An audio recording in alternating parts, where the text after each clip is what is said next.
big thing that's happened this week that's been capturing my interest is the Republican caucuses have started. I'm, as you know, a big fan of US politics. Well, I wouldn't say fan actually, that's probably the wrong word. I'm very interested in it. Why? And welcome to yet another episode of Human Insights Podcast. And we're actually doing this in person today. In the same room together. Just finally graced us with his presence in person. We're not in the same city very often, are we? Yeah.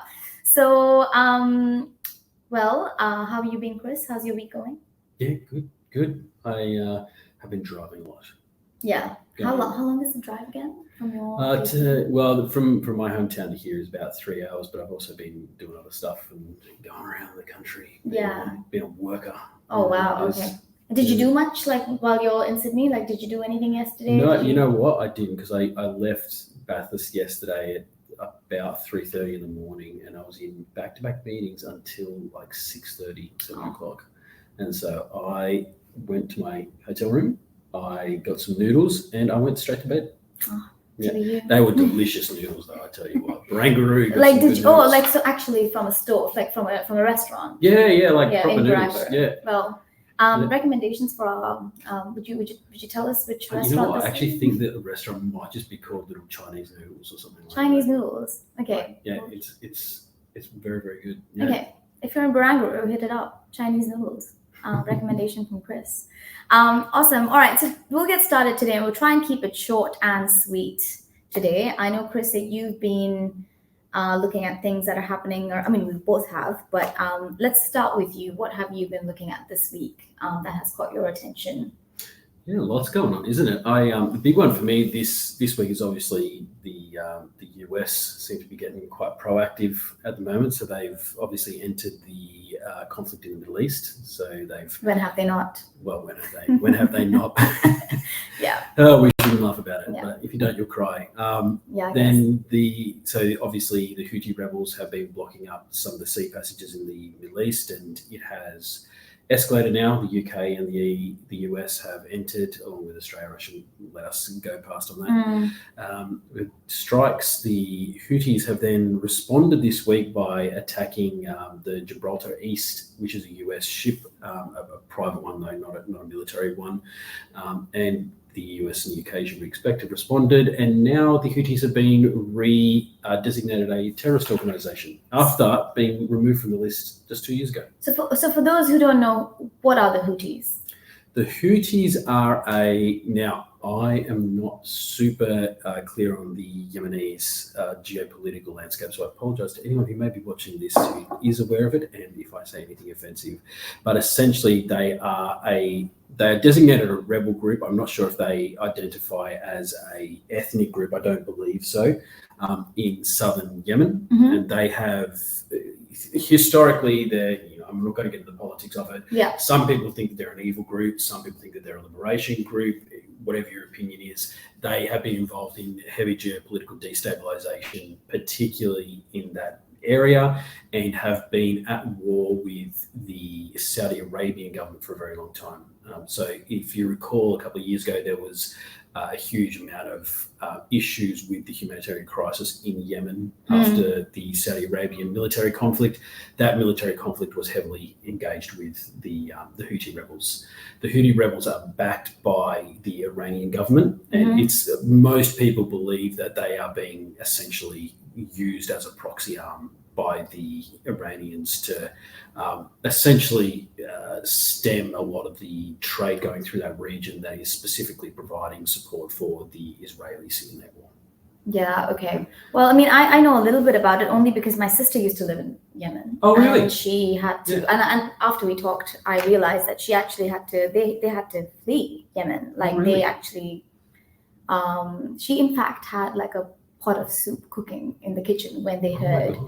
And then she literally left the stove on when she left. Yeah. They were just we all need to get to the embassy now. So crazy. And they were flown out that night. What a terrible situation. It was pretty intense. So yeah. But yeah, you know what? I guess personally I'm just kind of disengaging with this and what the US is doing at the moment. I'm just kind of over Yeah. Not, I mean, you can't be. I mean, please, again, this is not something that you need to. You're not just passionate about it. I'm not just passionate about it. Yeah. I'm just kind of getting. It's just yeah, it's an endless cycle. It's an endless cycle, and the US's involvement, like, when is it not, and what does that mean? Like, I don't know. It's all seeming to be too much. I understand. Constant. How much, if at all, do you think that is you almost like emotionally protecting yourself? Obviously, you come from an Islamic background. The region that you come from has been heavily destabilized. Again, and this is not making a political statement, but the US has been heavily involved in destabilizing that region as well. How much do you think that might actually be what's going on and why you're feeling detached from it? I think, that there is definitely that emotional reason, because I think that you are kind of either you're caught between two worlds of, yes, being from a specific cultural Muslim identity or being born into a Muslim identity, but then living in Australia in a very privileged situation, and also kind of detached from that identity a little bit. Like, I'm not a practicing Muslim. I am not. In fact, I think I'm not religious anymore, and these, like, and I'm quite conscious of saying that as well. Like, I mean, on an open forum like that. But yes, I've begun to have lots of questions about religion. It's a dwindling relationship that I have with it. So it's like, what's I don't quite understand my positionality right now. Like, you're forced to pick a side, and I feel like that stresses me out too much. Like, I'm not just because I don't know what my side is. I'm in multiple worlds at the same time. So it's difficult. I mean, it's an awful situation. It is definitely, and our hearts go out to everyone over there. I guess the other big thing that's happened this week that's been catching my interest is the Republican caucuses have started. I'm, as you know, a big fan of US politics. I wouldn't say fan, actually. That's probably the wrong word. I'm very interested in it. Why? Because for a couple of reasons. I grew up in a very Australian, the 90s and the early 2000s, Australia's link to the US was as strong as it's ever been. And so, like, culturally, it was hugely attached to the peak of life in Australian culture always has centered around the US in my lifetime. Now, as I've gotten older, that's changed a little bit, but I grew up where, shows like The West Wing were huge cultural kind of events at that time. And so I think there's a lot of my interest in it just comes from culturally. It's very relevant to the way that I grew up. My old man has also always been in politics, and the peak of politics in the world is the US. So it's always been something that you talk about. Just in terms of as a system, it's so their power base, as well as the complexity of their system, as well as at times the ludicrousness of their system. The entire world stops every 4 years when the president is getting elected. How weird is that? Like, you think about if some, half of Ireland, for example, were watching the Australian Prime Minister being elected. Like, it's so strange that it's such a cultural phenomenon. But that's the way that I grew up, so I've always taken interest in it. Yeah, no, that's really interesting. I mean, definitely when the whole Trump election, which sounds like we're headed in that direction again, unfortunately. But when that happened, I think that was quite big because of just the I guess joke of it all. I don't know. Like, it was just it was very funny and just scary and like, it was very Black Mirror-esque in the times that it happened. I watched it was very interesting because we watched an episode on Black Mirror. If you don't know about the show, it's on Netflix. It's amazing. It's about dystopian future and all that. But there was this episode where a cartoon character gets to become the president of the United States. Waldo, I think it's Waldo. I think that's right, the Waldo effect. And right after that, the election happened, and it was just really, really interesting. That I think was quite compelling. But it's like, I'm kind of tired of this whole obsession with America and American politics and American everything, because we're seeing a rising soft power from South Asia or Asia that's not being talked about now. I mean, there is, it's a cultural, the politics of it all is a cultural phenomenon, but there's a book that I just recently read about New Kings of the World, and it's about the soft power of media and Turkish disease and Bollywood films and all of Yeah. those kinds of things that Yeah. are actually like becoming more center stage on the world screen right now. Like, so why is this obsession with America still continue? I don't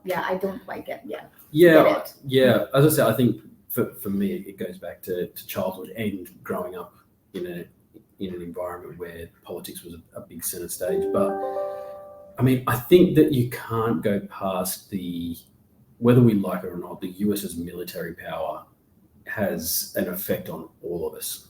And so, when the US, for example, the cataclysm that was the withdrawal from Afghanistan had a huge impact on that region as well as everything else. So I think there's an element of the US still stays center stage just because they are such a huge cultural phenomenon. Like, I just don't understand military. why. Yeah.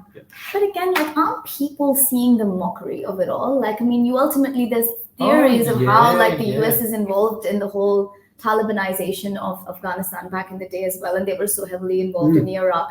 Like, it was systemic, and it's proven that all of those things were systemically kind of done by the US and then kind of went against the US. But like, why since these things have been opened up, like, I think that has deteriorated at least my interest in it. So why still the interest that, and it's not just you, I'm not talking like, I'm just talking about like a global scale. Yeah.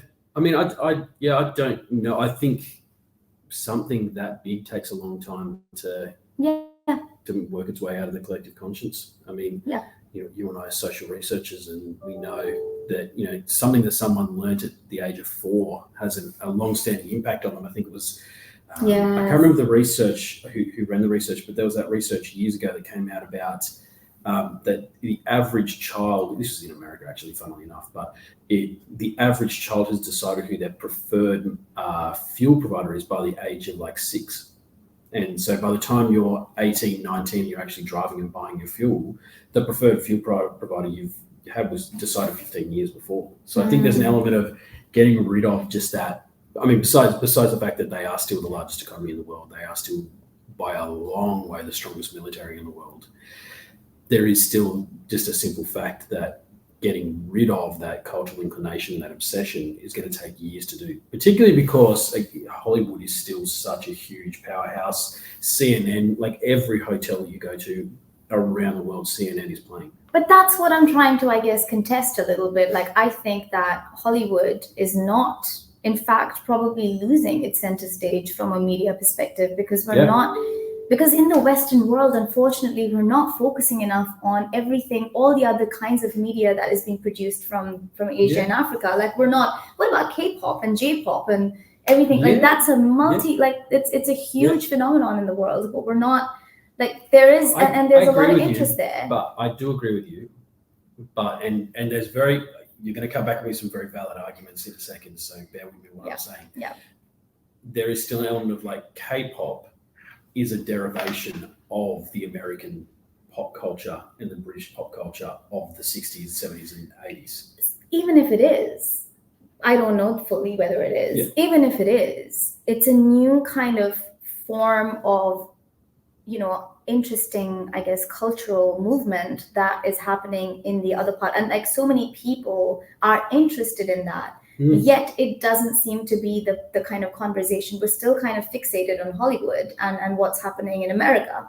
Like, it's like, I think that there's a lot, I mean, and if anything, like new platforms, like, I mean, since the cinema is no longer the place that we go to now for our entertainment, like now we're kind of just usually at home watching Netflix and so like, and that, but I will say with Netflix and that, I watch more international content now than I've ever watched. Okay, then there you go. So, but it doesn't kind of come into our conversations that much. I mean, we still end up talking about. It's difficult. I mean, again, coming from a regional area, like literacy rates out where I come from, still higher than many parts of the world, but people don't enjoy reading, and then so it means if they're watching international content, they have to either have a dub, which we all know makes it sound gross, or they've got to sit down and read, and it to them feels like it's a real effort. So coming from a regional area, I think that's a pretty basic explanation. Within cities, I don't know. I mean, I just think you can't bypass, like, if the the thing is, like, you want to make a disaster film about, like, let's say about AI. You Yeah. want to make a disaster film about AI and how AI has destroyed the world. Realistically, who do you think is going to create that AI?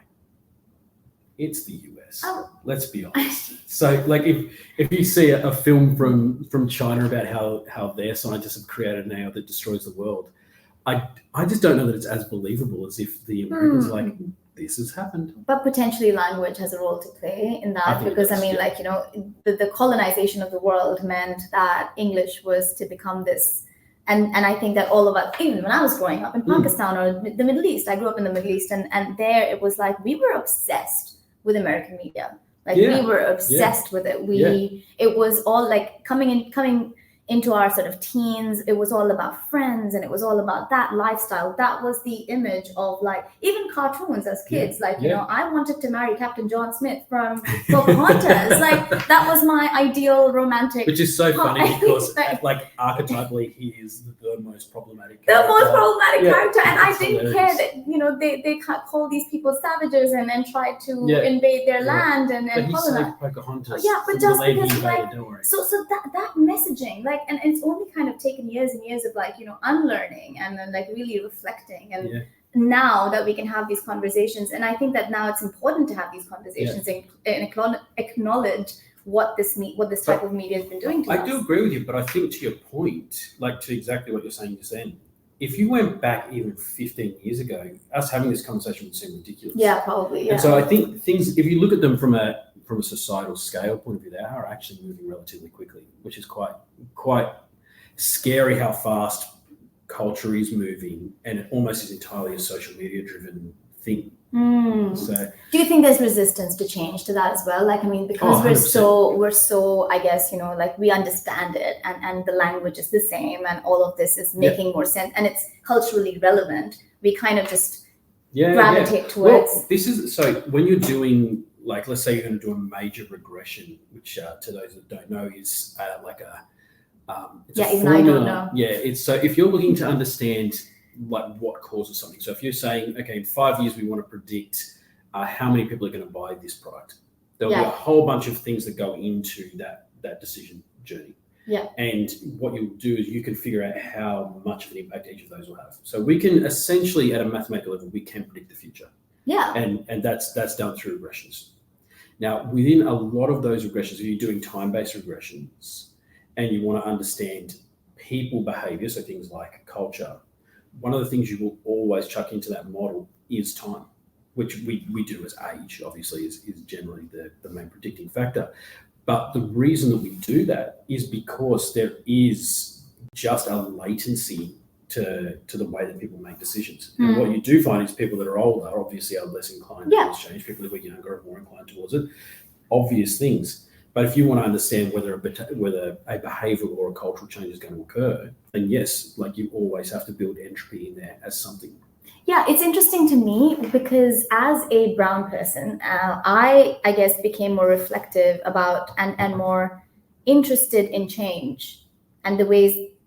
Maybe it's because as I grew older, so and I'm educated. Like, my family, my mother, my dad, my uncles, and my aunties are changing their behaviors and becoming more progressive with age.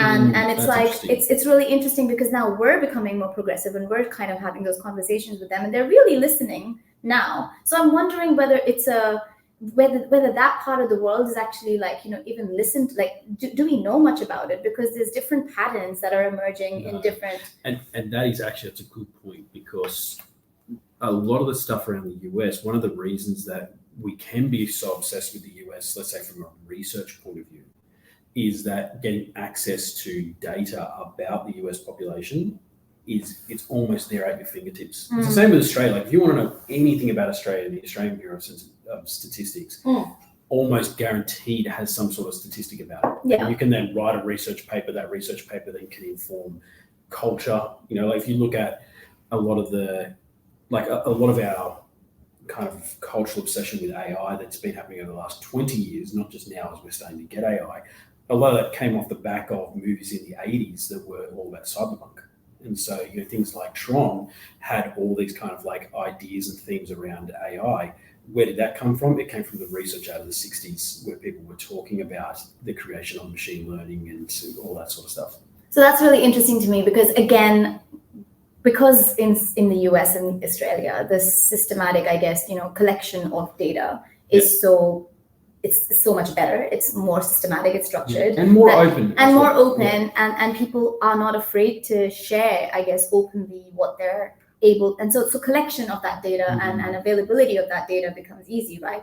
What do you do where firstly we don't have the systems in place, where we do have a statistical sort of bureau of statistics in Pakistan and the Middle East, but maybe there's like the types of data, for instance, religion or sexual data, like orientation, for instance, all of that sort of data is maybe people are not necessarily willing to share. It's not asked about. So how do you then learn about those cultures and communities when maybe you don't have to, when you're not having access to that kind of data? Maybe you don't go through the sort of normal pathways that you would in the West. Maybe you try to look at different types of themes and patterns within more micro level sort of themes and patterns within those communities to learn more about them. Very interesting point. I think there's an element to this of, if you think about Maslow's hierarchy, having and it's a debunked concept, but the ideas behind it are very well established.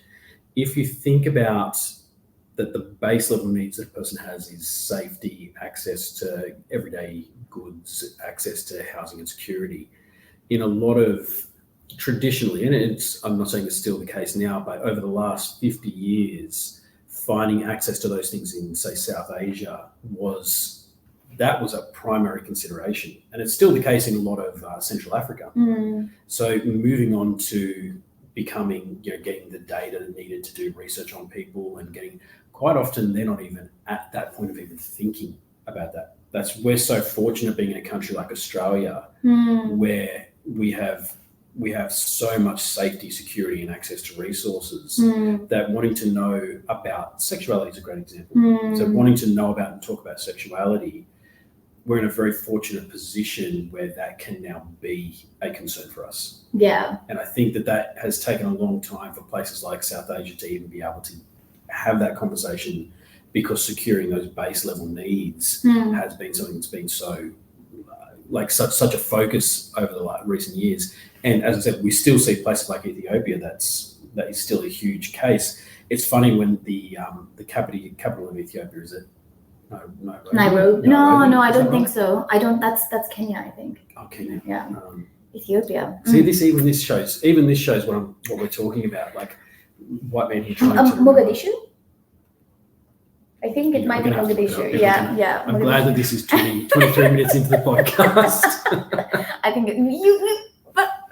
But I think it might be. I've just accidentally proved my own point. Yeah. Here is that there's until before those sorts of markets can start to inform and drive culture to the point of where we're going back to what we were talking about with the US. Before they can get to a point where they inform culture, they have to be secure enough in themselves for that to be something they care about. And I think that that's something that has taken a long time for other markets to get to. Now, you might say that things like globalization, colonization, all those things are the reason that those countries are so far behind and not able to be at that point. But it doesn't change the fact that that's a consideration. But then there are pockets of that, right? So for instance, when we talk about Hollywood, we also think, I think Bollywood is now the bigger industry in terms of how much movies they produce, how much media, how many kind of different genres of things they produce. They're actually much bigger. I think, in fact, it was released as well. I saw this piece somewhere where they're actually also based on population and views. They're actually much bigger, but don't get the kind of center stage. Yeah, but how much of that market is coming domestically? You mean to Australia or? No, what I mean is, so if you think about within the state. So Hollywood is one of the biggest export markets in the world. Yeah. I'm assuming, I have no idea about this, but I'm assuming the vast majority of people watching Bollywood movies are living in India. No, well, I mean, I think it could be true, yes, but at the same time, it's increasingly growing, and we need to keep an eye on those numbers, I think, because a few years ago, when I did engage with statistical data of like, at least this was a part of my university course actually, and it was that Hinduism was the fastest growing religion of Australia.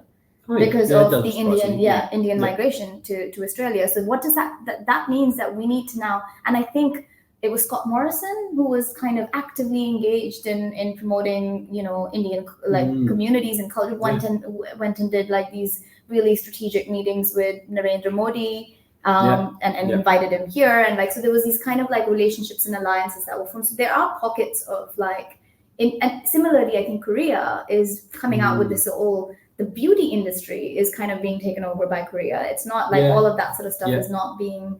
But can I ask you a question? I don't know the answer. This has no implications. Yeah, why? So I'm not a racist. I promise you. Oh. But how much of those industries they're cheaper to run in those countries than they are in the US, and that's why they're taking over. And what I mean by that is, are they coming up with real innovation, or are they just finding better ways to do what the US was already doing? No, I think that they're coming up with interesting new innovation, because it's not just about cheaper. Yes, it might be potentially because of how labor systems work. And again, like, we don't, I believe that a lot of South Asian communities don't associate the same kind of value systems to working that we do in South Asia, that you do in the US. Like, we have a very sort of there's a very different sort of value system to how you do work and how you get paid for work. Does Pakistan have a caste system like India does? No. Okay. Yep. So Pakistan it can be a very classist society, but not a caste system like India does. So there's other problems. But so I was just going to ask you if that plays into what you're talking about. No. So yes, so there might be those internal factors there, but as an overall, I think that there's some really interesting, nuanced work that's happening, that's informing us about those cultures and what people are doing and thinking there. And they're quite important things to think about, especially when you've got so much Indian migration happening in a country like Australia, and you don't know very much about their culture or their traditions, or you don't know much about your colleagues, for instance, at work. Like, those kinds of things are really, really, I think they're important conversations to have, and we need to, like, I did my PhD in trying to understand how people migrate in different parts of the world and what the journeys that they go through.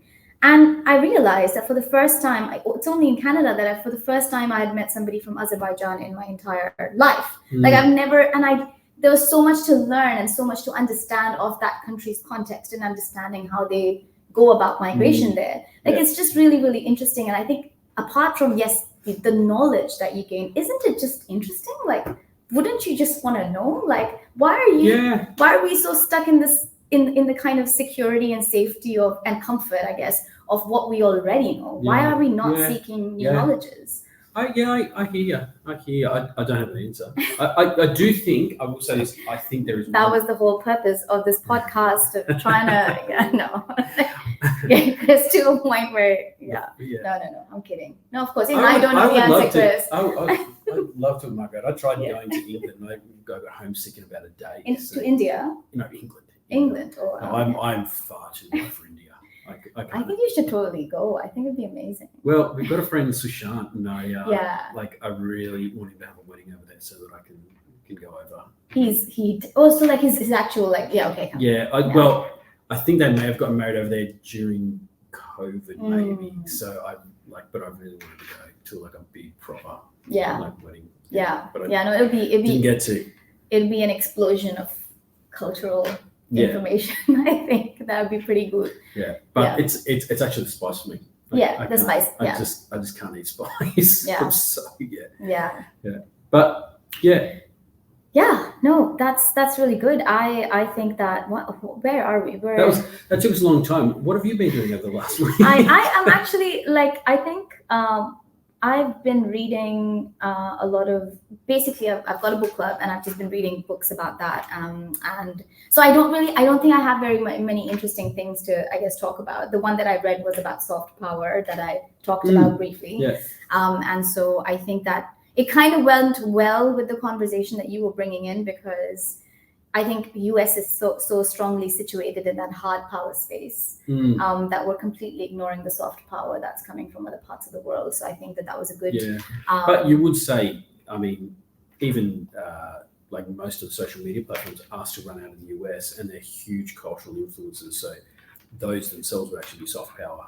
Yeah. But then they're used everywhere, right? So like, I mean, TikTok, for instance, is the new thing, right? Well, Like, it's Chinese. it's Chinese. Yeah. So like but then Instagram, it's like, I think it's bigger than Instagram now, TikTok. Like, I believe that, yeah. but again, how much of that is already in South Asia?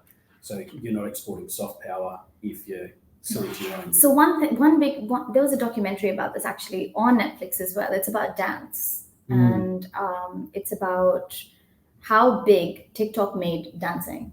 And suddenly everyone was kind of collectively dancing, and you create a dance video, and then somebody else will do it in another part of the world, and it just became a thing, right? And the reason for that, like, and a lot of those dances that were kind of they were like twerking, for instance, as we know it now, which seems to be the new thing, or the new. This is actually cultural dancing. Of course, yeah. Like that's what. So they're not like, they're just knowledges that we don't know, we don't have. They've kind of come center stage in American culture because certain artists have done them in their music videos or so on. But like, for example, twerking. But twerking existed for centuries before that, and it's done a completely different. But my question though is, in those so it's existed for centuries before that, it has specifically been imported or appropriated, if you want to call it that, as a sexual behavior, and that's when people became obsessed with it. That's when people became obsessed with it, but that gives us an opening to start inquiring about the kind of understand. And when we put something out like this out there, Chris, where we do a podcast, then maybe it is a social responsibility of like, hey, by the way, fun fact, this is where it started. Like, I know that it creates a sort of collective. Let's do that. Let's start with every podcast will start with a fun fact. Did you know that twerking is, well, I actually don't know the entire history of it. I met a friend in Melbourne recently who actually gave me a little bit of a history lesson on twerking. So that's kind of, so if you're watching it, Jamaat, her name is, and I will, it's actually because of her that I know about this. So that's like that. Those are interesting conversations to have. I learned something. And I love hearing about that sort of stuff. Yeah. So but I think my week's kind of just been engaging in these. I'm kind of slowly easing into work and social life after the New Year as well. So I'm trying to. So I'm happy with just continuing with it. This is kind of like what you had to talk about today. Became a good springboard for. I told you. Discussion. I told you it would. Or, you did actually. Chris did tell me. I'm like, I don't know anything about this. But it's fine. Yeah. Okay. Yeah. All right. We are at 32 minutes. Do you think we should wrap up? I think we should. Yeah. I think it was it's a lovely good to point. see you, everyone. And hope to see you next time. And do please like, share, and subscribe. Yeah, I need to learn that. Yeah. And also ideas for videos. I think if there's anything that you'd like us to talk about, then we'd be very interested in that as well. Till then, take care. Bye-bye.